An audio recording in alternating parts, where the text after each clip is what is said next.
and welcome to ConTinual, the con that never ends. Today, we have a wonderful guest on An Hour with Hildie McQueen. Hi. Hey, good to see you tonight. How are you? I'm excited to be here.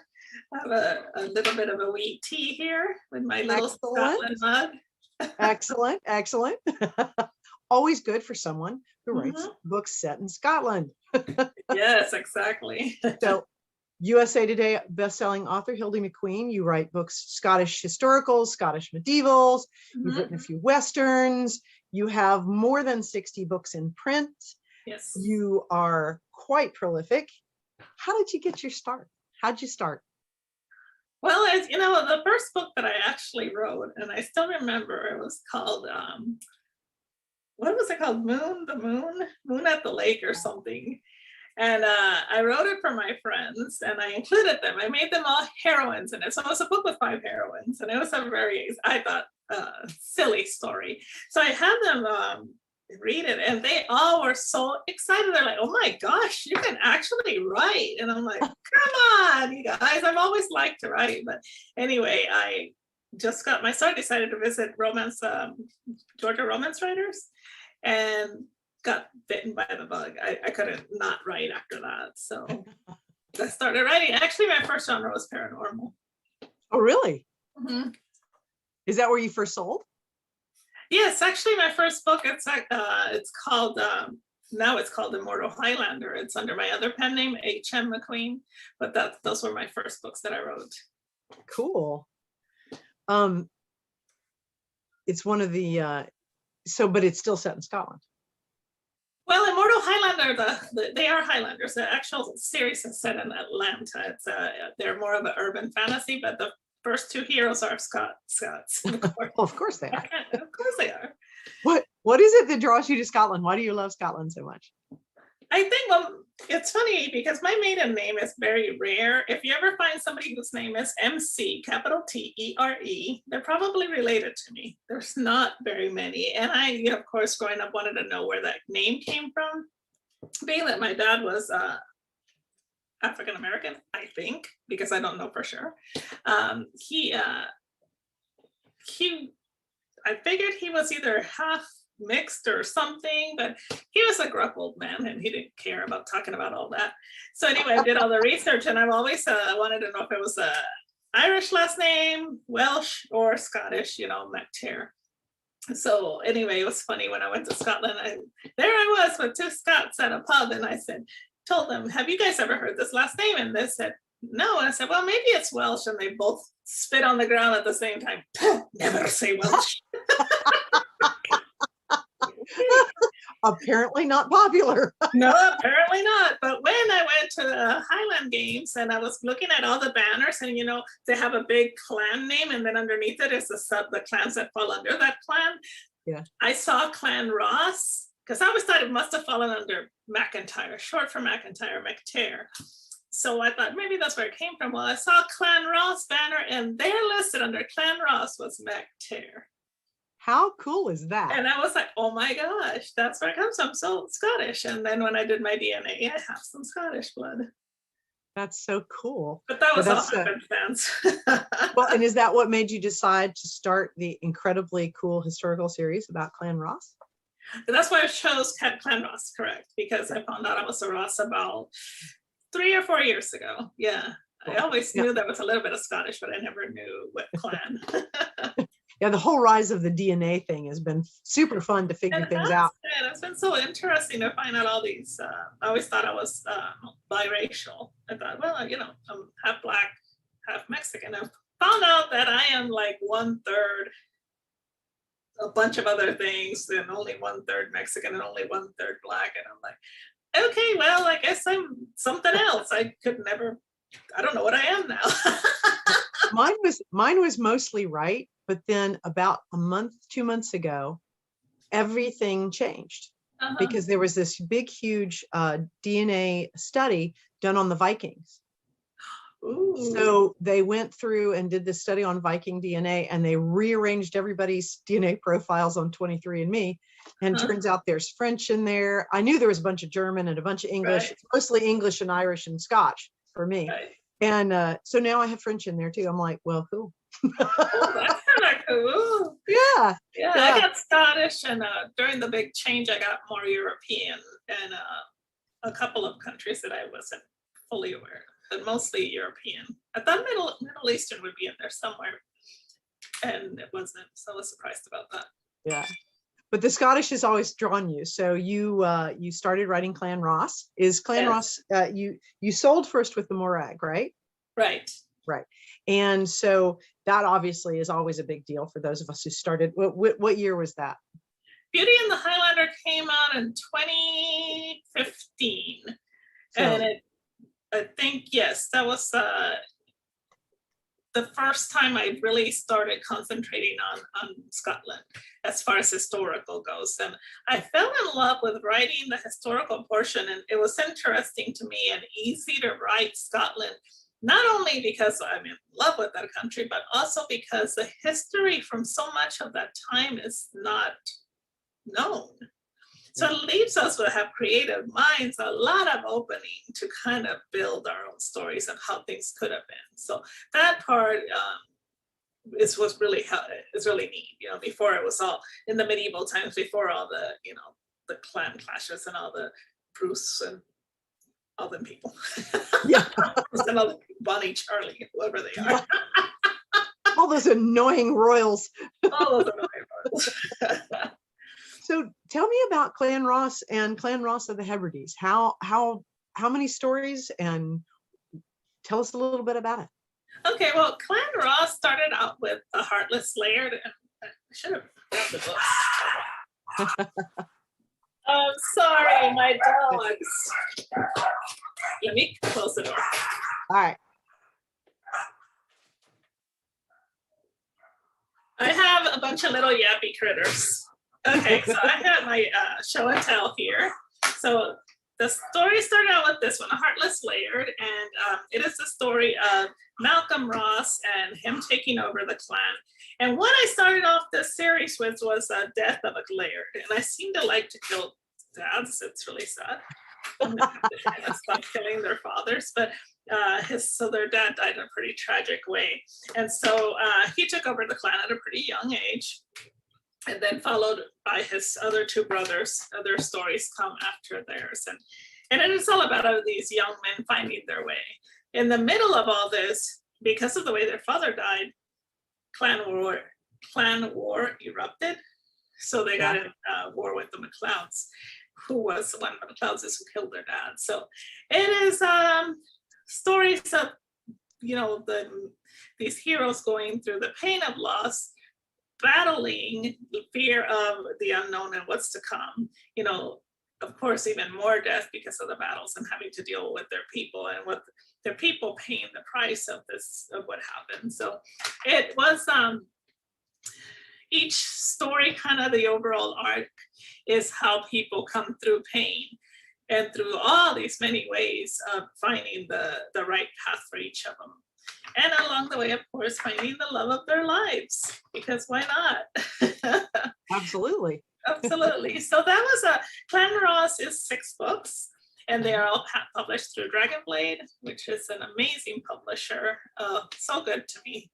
And I am going to be doing another series that I'll tell you a little bit more about that. It's kind of a secret right now. But when the last book of Clan Ross, which was The Fierce Archer, released just last week, I decided that was the end of my contract with Dragonblade, but I wanted the story to go on because the hero of that book goes back home to the Hebrides. So I thought, you know what, let me go to the Hebrides. He has 6 brothers and a sister. Why not tell their stories? They're going through some stuff too. So I immediately went to the Hebrides and started with the guy behind me, and that's Derek Ross, and he is also a brand new laird. His dad died of natural causes. He wasn't killed, but he was an evil guy. He was a horrible man that just mistreated the people. Nobody trusts his family. Nobody likes them. And so here he inherits this clan that doesn't trust the thing he says, you know, and there's dissension, there's a possible uprising, and so he has to deal with all that. Of course, in the midst of that arrived this other clan that's pretty strong that could help him out. But he, in order to form or get their support, he is to marry their daughter, the laird's daughter. And it turns out not exactly as planned. Which is the fun of it. Which is the fun, of course. So yeah, so this series, the Clan Ross of the Hebrides, right now I have planned 5 books, but it might be 6, but I think it's going to be just 5 books because the one brother's already married off, and so the sister's going to get married somewhere else. So that only leaves a few of them. Now, did you do a lot of research on the Hebrides? Have you ever been there? I have watched all kinds of stuff. No, I was in with the Isle of Skye, which is borders the Outer Hebrides, but right. No, actually my next trip to Scotland was postponed because of 2020. So I'm planning to, now I have to put it off till 2022 because this year I have to go to Mexico. So I kind of do research there. Scotland, Mexico, not exactly the same. And so, yes, I plan on going next year just to see the Hebrides, but I have been there many, many times in documentaries and the Google Earth and all that, just to get a feel for it. It's such a wonderful resource, Google Earth, isn't it? It really is. And all the documentaries, all the things. I was saying this to a friend this weekend, that all of the things that we used to watch in school, you can now find on YouTube and on various and sundry other sites, and you can get such an insight into a country and the geography, and they'll take you on a ride through the countryside, and you're like, oh, now I know what the countryside looks like. Yeah, there's an actual YouTube channel, and I'll have to remember the name of it, but I can't right now. But it's these people that go from island to island, and they research places to stay. And so that has been really cool because the people will give them a tour of that area, what there is to do there. Of course, I'm writing, 1,000 years prior to this, but still, it's kind of cool to see. A lot of the way of life there hasn't changed that much. Right, and the mountains still stand. So yeah, exactly. So that's cool. So the Lion and the Clan Ross of the Hebrides is also coming out through Dragonblade, right? No, the Lion is on self-pubbing. The Clan Ross of the Hebrides is a spin-off series that I'm self-publishing. Okay. And then in this fall, the Rogues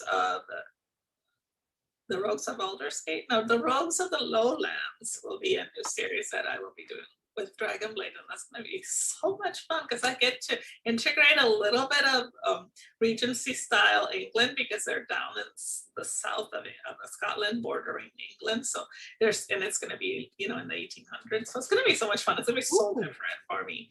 That one I'm a little nervous about because I do have to research. I've done. I was going to say, have you written in that time period before? I do. I have 2 books, 2 Regency books, and I think the Lion's Laird is a Regency, and it's also a Scottish guy that comes to England during Regency times, of course. And then I wrote 2 Regency novellas that were fun. The Allure of an Elusive Viscount and The Seduction of Mr. Yarnsby are both Regencies, and they're kind of shorter, but they were so much fun. I don't like writing Regency so much because I love Regency. I love reading it, and Bridgerton blows me away because I love the whole allure of the dresses and the balls and the society's rules and all that. It's so much fun to play with, but to me it's like, they didn't seem to do very much. No, they really didn't. They go to balls and drink teas and talk about each other. Yeah, but not much sword swinging. I'm going to throw some Scots into the mix, and that's going to be fun. That will be fun. And especially in the borders, because that's always been in contention. Oh, yeah. So I'm planning to have fun with that. But yes, most of my stuff is medieval period. That's where I'm comfortable at, because it gets to the point where you don't have to do as much research because you kind of already know, what's going on and everything. Yeah. Right. Well, you also did a shared world series with 2 books in it of pirates, and that was in the Pirates of Britannia series. Right. Yes. And I think there are 15 or 20 books in that series, all different authors, but you did 2. I did 2. Yes, I did the It all has to do with the lion world that was made up by Catherine Lebec. So the lion had to be part of it. So I thought I'd have fun with it, and that's why I did the sea lion. And what's the other one? The lair? No, the Sea Lord. The Sea Lord. Yeah. So yeah, pirates were totally different. Now that's another thing. I had a notebook with pictures of pirate ships and how things were done and everything. That was so much fun to write. Both of them were Scottish. Was he Scottish? I don't remember. Yes, they were both Scottish. Yeah, both Scottish guys. Yeah, I can't get away from it because they are what I know, I suppose. But yeah, the one was a sea captain and the other one worked for him. So, and it's about how they ended up as pirates, working in, as doing it on the illegal side of the trade. So yes, it was a lot of fun. Yeah, doing things on a boat with bringing the heroine aboard or them on to sea, that took a little bit of trickery because I'd never written pirates before, but it was fun. I like challenges like that because it's like, what can I do to make this work? How was it writing in a shared world though? Because you obviously had rules you had to follow, and you had certain things you had to put in the books to follow along with the shared world. How was that? Was that part of the challenge? Did you enjoy that? It is. It's part of the challenge. I actually like the fact of having certain parameters, because then you know where to kind of start and anchor your story to. So one of them, I think, was the fact that they had to be part of a specific fleet. I don't think, other than regulating, I don't think we shared characters just to make it easier, because there's so many authors that we would have to make all of each other's stories. I think the time parameters also, we had a lot of freedom as to between this year, and it was like 300 years. So we had plenty of time to pick our space to do it in. So I mean, it was, that part was not hard at all. To me, made it a little easier. Yeah, sort of a framework as opposed to exactly, yeah. The way most of us usually start our stories, which is just like plucking an idea out of somewhere. Exactly. And then when they throw things at you a little bit, you're like, oh, okay, we really need a pirate who comes from not royalty, but is titled or something. I'm like, oh, okay, that's where the Sea Lord came from. Okay, well, what about a guy that's a lord and something happens? I think his brother got jealous of the fact that he was inheriting the title and not him, and sold him as a young kid. Oh, wow. And thus he ended up at sea, eventually becoming the captain of his own ship. The Prince of Egypt. Exactly. Huh? So I know you've also written a ton of Westerns and Western themed stories, and you've got a number of books in each of those series, but I really wanted to sort of focus on where you start. What's your process as a writer? Are you a plotter? Are you a pantser? Do you plan things out? Do you not plan at all? How do you start a story? I think most of the time I start with the idea, the big general idea. So let me set a family in this place.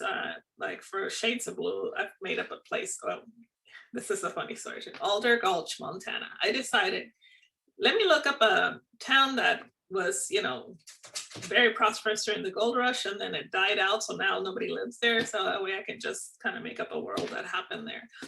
What if there was this booming town, and this family, a big ranching family, kind of didn't own the town, but they were well known. The sons kind of, were the guys every woman in town wanted. And of course, there's not that many. And then there's, each of them has a certain story. Yeah, let me do that. So I set the story there, and it was one of my best-selling, and it was my debut being self-published, indie pubbed, and it was so much fun. And then I got a letter from my sister-in-law, and she said, I just wanted you to know that one of my very good friends lives in Alder Gulch, and she just loves those books. And I was like, I thought that town was dead. And she said, no, it's not dead. I'm like, oh, my sister-in-law lives in Montana, and my husband's from there. So I thought, oh, wow. Oh, goodness, I looked it up, I did all the research, and of course it said it was a booming gold town. And then the mines, they stopped, they didn't find any more gold or and then it died. I didn't know that it had revived. I didn't look up that part, but when Westerns became something that I also became very familiar with, that whole world, became very easy for me to write. And the readers are so kind. They love sweet romance. They love their cowboys. And, when you think about it, cowboys are our version of the Highlanders. We are guys that they went untamed. They really are.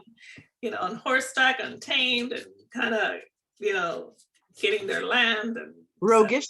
Roguish, yeah. So yeah, I love both genres.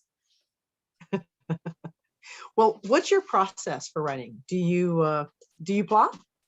No, no, sometimes it depends. Like, what I'll do is I kind of get a general idea. I kind of sit down and think about it, or I'll go for a drive or a walk or something, and I think about how I want to start it off. Clan Ross, for example, I knew that I wanted to write like a saga, a family saga of a family going through battle and coming around to peace, and eventually they would find their place. So I'm like, okay, well, the best way to start off something is something really dramatic and horrible happening. So I'll start from there and then write the first guy. And he is going to be, everybody's going to assume he is just totally heartless, doesn't care about anything because of the situation he's been put into. So I write usually in my mind is like a movie. The opening scene is always like my cornerstone. And so I started the story with him looking over a battlefield and bodies laying around and some people moaning, and the healer and his helper going around poking people to see if they were dead or alive. It's just a scene that's like kind of surreal, but then you just see him on top of the horse and you're like, shouldn't you get off the horse? These are your men that died. But that's how I wanted him. I wanted the reader to think, what a jerk, or why is he so holding himself separated from that situation. So, and once I get and I start and I write the first chapter, then I know where the story's going. And usually there is a point in almost every book where I stop and I'm like, I have no idea what's going to happen next, and that's when I plot. I usually plot the rest of the story. Sometimes it's like 3/4 of the way done, sometimes it's halfway, and it's so weird, but I always get to that point. I'm like, okay, time to plot. I have to figure out how to put the next few scenes, fix them so that I can finish the story in a way that makes sense. Isn't that crazy? Right. Well, every time I interview another author, it reinforces for me that every author has their own process, and that's the right process for them. Right. And that the best way to write your book is your way. There are some people who literally never plot or plan. I would have predicted that you would have been a plotter because you love planners, and because you and I are in a planning group together. Right. You love planners, and you like organizing your day and organizing your week. So I would have thought you would be a plotter, but turns out you're not. That's pretty cool. I find it interesting that you go with the flow of the story until you need to plot. And then that's cool. Yeah, I've tried plotting from the very beginning, and it'll be maybe one line, because if I go too much in depth, I'll feel like I already wrote the book. And then my mind says, yeah, you're done. And I can't. It's like pulling teeth. I have actually plotted an entire book and have not been able to write it before. And it scared me. So I'm scared to do that now. So there's been very few that I have, like, the whole book comes to me and then I have it in my head. And as long as I don't write it down or outline it, I'm fine. So I might put like the points and then get started on it. But yeah, never been able to plot. I admire people who plot, because they say once they get the plot done, they can just whisk through and get the book written. I always admire that too, because I'm kind of a plotter. Yeah. I plot it just enough to sort of know where the turning points are. And I have to know what the end is. As long as I know the beginning and the end, I'm good. Sometimes I don't know the end. I've discovered that if I don't know the end, I'll go wandering off into the wilderness. At about the 85% mark, I go wandering off into the wilderness. Can't get anything done. So where'd she go? She's in the woods. Well, actually, it's more like in the weeds. She's gone for a hike. That's exactly right. And the story is not coming back. So what's your daily routine as a writer? I'm very, last you know, I have a planner and I have the same 4 things on every day. And people might say, why does she do that? I don't know why I do it, but I'm very set in my routine. And I make a cup of tea. I do my Facebook post. I check my email, check my sales stats, check my Facebook ads, put up a Facebook post of my teacup, whatever I'm drinking tea out of that day. And then by then I kind of, take my little dog for a walk. And then I come back, have my second cup of tea, and then I write. I usually start writing about 9:45, 10 o'clock. And I'll stop like every hour to do something just to stretch or go. That dog keeps me on moving, which I really am grateful for. He's got this little timer, like, okay, it's been an hour or so since you've been sitting there. Come throw my ball, and he'll just sit there and scratch my leg and make these weird noises. And so I'll throw a load of laundry in or whatever, throw stuff in the slow cooker, and then I come back, write for another hour, and I do that like 3 times. Usually I'm done around 1:30 or 2, and then after that, then I do the same. Go do all the Facebook stuff again, Mark, that stuff that we have to do with all the admin stuff. Make sure that if I want, start work on a newsletter or have to make some graphics, that kind of stuff, then I do that then. So, and I pretty much do the same thing every day. Thursdays, I meet some friends for lunch, and then so that my routine is kind of broken up. And so I might run errands that day. Yeah. And then Friday usually is my hardest day because I want to, whatever goal I have for the week, I want to make sure that it's done by Friday. So sometimes I don't even get up to eat. I just go bring a cookie or something here and keep working. Because my punishment, if I don't get my work goal or whatever done, I have to work on Saturday. Well, I'm busting my butt so I don't have to work on Saturday. That's how I roll. There you go. Why not? I mean, in some ways, that is what we are advised to do. Is like, you have to treat it like a job. You have to treat it not only as your passion, but your profession. Right. And you have to make sure your behind is in the chair and your hands are on the keyboard. And but there are days that we don't feel like it. I know. Some days I just have to push away and say, you know what, it's not happening today. Don't force it. Just go do something else that's useful. So clean my office. That's why I love this background, because you guys can't see that mess behind me. But I'll have to turn around and go, well, if I'm not going to write, what is something that I can do that's going to still be positive and progressive and not make me feel so guilty the next day? And I try not to guilt myself into feeling bad about not getting work done sometimes, because we all need a break. Sometimes our mind is just not going to work that way, Right. Yeah. Do you find that you still read a lot? I do a lot of audiobooks. I belong to a book club. Me and 5 friends started the book club in 2014. So how many years ago was that?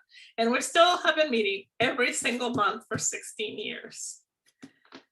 And oh, wow.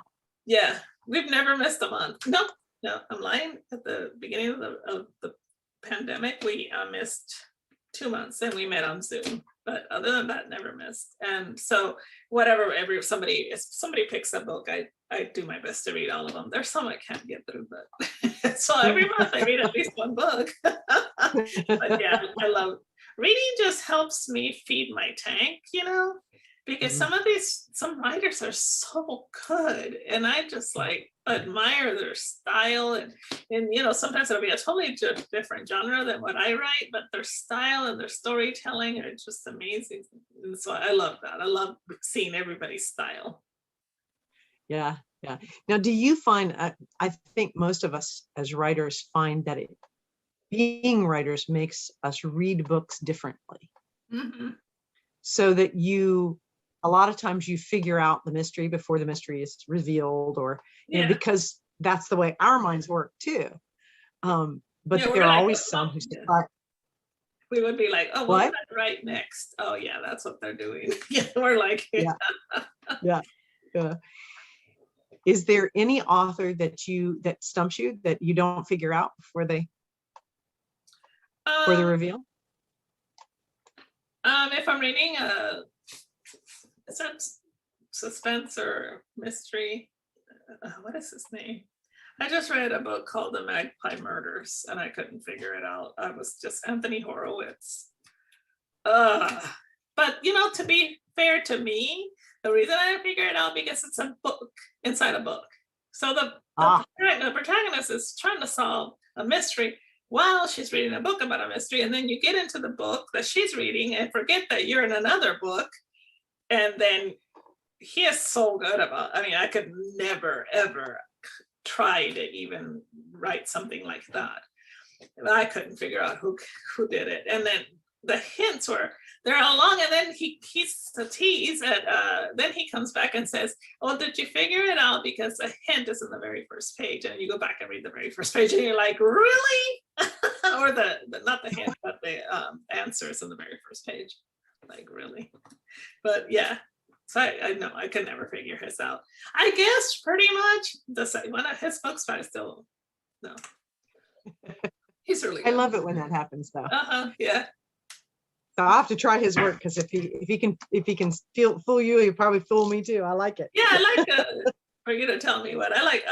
The voice actors in the audiobooks for the Magpie Murders are very good, and so they draw you in. And yeah. Now, are your books in audiobook? Clan Ross, I think the first 4 are already up on audio. I don't know. I need to know about my own books. I need to look and see if the next one is up yet. But yeah, the Clan Ross are. And then the Westerns, I haven't done the first of the 2 Brides for All Seasons. The first 2 are on audio so far. I'm not sure that I'll do the rest, but still trying to decide. I would like to do the Clan Ross of the Hebrides books, so I'll be kind of finding out more about them. They are in paperback right now and in ebook, of course. Of course. And the cover is absolutely amazing. Your cover artist has done a brilliant job. You've had very good luck with covers. You have some really gorgeous covers. Do you have a cover designer that you use? Yes, and actually the same cover designer has done my Westerns and also my the Clan Ross series and Clan Ross of the Hebrides. And then she also did the Brides and Shades of Blue. I don't think she did. She might have done the Lion's Laird. I'm not sure this one. It's also really pretty. Oh, that is really pretty. I think she did this one too. So I'm lucky enough that she was already doing my covers. And then when I went to Dragonblade, and she continued to do my covers, so we could, I kind of like working with her. I know what she'll do and what changes I want, and she'll do them for me. So I really like that. Then your books all have sort of the same feel too, which is really nice for readers. Yeah, his brother, which was the next book, The Beast, that's already up. That one is beautiful too. It's more of a smoky gray background. Ooh, it's really pretty. Yeah. I was like, man, the others have it going on. So what's next? You've got the Clan Ross, and you've got the Lowlands. So the Lowlands will probably keep you busy for a little while. Yeah, that's what. But what are some other areas that you're looking to explore? I'm trying to think. I have, there's a series called the Angel Creek Christmas Bride series that I've been doing. It's also in a shared world with 4 or 5 authors. We fluctuated. Sometimes we have 4, sometimes we have 6. I think this year we have 6 authors that are doing it, and it'll be out in probably November, December timeframe, and each of us takes a week. And so my book is going to be called It's Always a Woman's Name. I have Ruby and Pearl, and then this year the bride's name is going to be Glenda, and she's named after a reader of mine that passed away last year. And so I'll be so excited to write her book and dedicate it to her. So yeah, and that one is it's Angel Creek is a western town where it always seems to have snowstorms at the most interesting times. Amazing. So a blizzard comes through and people are forced to stay together. It's so odd. Well, considering they had snow in the first week in May I in know. Colorado. It's not so far-fetched. Yeah, so anyway, that's my next project. That's not gonna really be, I'm looking at my board over here because I have a board with all my deadlines and what I'm doing. But most of the year gonna be taken up by Clan Ross of the Hebrides. Then I'll be doing Glenda, and then I will be starting on the Rogues. So that's my year. On the Rogues of the Lowlands. That's so cool. Spring. So I'm tied up till next spring. That is so cool. I'm excited. Well, not a bad thing. We will all look forward to reading them because it's super fun. It is, and I'm living my dream, so I can never complain. Yeah, and same. That's what we want to do, and it's awesome that we get to do it. I'm looking at your wall behind you, and I'm like, oh, I love that top cover, The Witch's Walk. Oh, I get so many compliments on that cover, and I love that cover. It's so eerie and cool at the same time. It is. It's really pretty. I love it. So, well, we are about at the end of our time together. Why don't you tell everybody where they can find you on the web? And obviously, you've done some panels for us here at ConTinual, so you can find her, Hildie, on ConTinual with us several times, and we'll keep getting her back as much as we can. But they can find me. So why don't you tell us where we can find you on the web? Okay, well, you can find me on HildieMcQueen.com. That's easy. It's my name. And then Facebook, Facebook.com/Hildie McQueen. And then on Instagram, I'm Hildie McQueen Writer. And usually I'm more on Facebook and Instagram are my two jams. I have a Twitter account, but I never go there because I don't understand it. And yeah, and I would love it if you guys sign up for my newsletter. I'll give you a free book. I'm not going to say wait, but you probably should wait because I'm about to put up a new free book that's going to be part of the Clan Ross of the Hebrides. I should have it up hopefully next month. So I'll come back to continue and announce that. Absolutely. You'll have to come back and do hot off the press with us and tell us about the new stuff. Definitely. All about the new stuff. Yeah. It's always fun. Because we love having you on our different panels. So we're always glad to have you. Thank you so much. Absolutely. Thank you so much for being here. Thank you all out there in our ConTinual group for staying with us. And thank you for joining us for a wonderful hour with Hildie McQueen. See you soon. Thank you, Jeanne. And